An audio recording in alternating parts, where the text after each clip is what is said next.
It was midnight. The rain would not stop. I was standing under a small bus stop roof.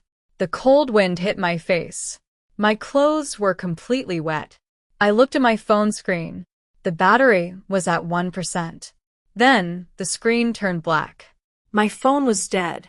I had no money. I had no map. And I had no place to sleep.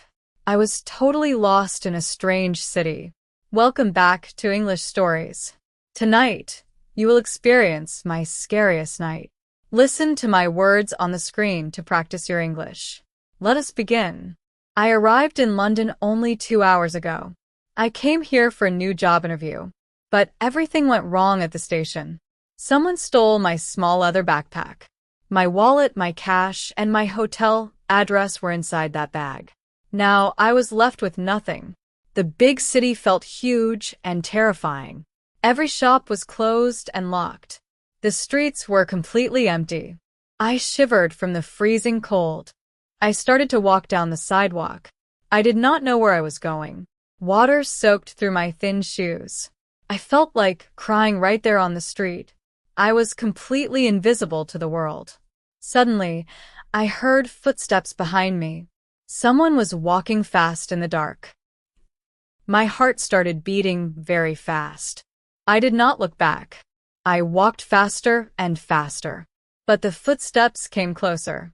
"Excuse me," a voice shouted through the wind. It was a deep, calm voice. I stopped and turned around nervously. A man was standing a few feet away.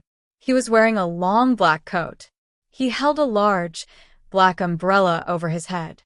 He saw my wet clothes and my shaking hands. He did not look dangerous. He looked worried. He stepped closer and shared his umbrella with me. The heavy rain stopped hitting my head. "Are you okay?" he asked gently. "You look freezing." I looked into his eyes. He had a warm, friendly smile. "I am lost," I whispered. "Someone stole my bag and my phone is dead." The stranger nodded kindly. "My name is Thomas," he said. "Do not worry. You are safe now." He did not offer to take me to a dark alley.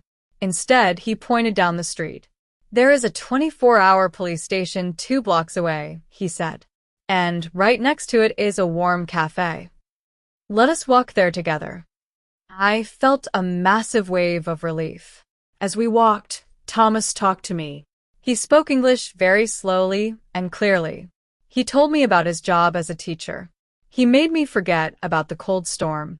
We finally reached the bright cafe. The warmth inside hit my frozen skin immediately. Thomas bought me a hot cup of tea and a pastry. He sat with me while I charged my dead phone.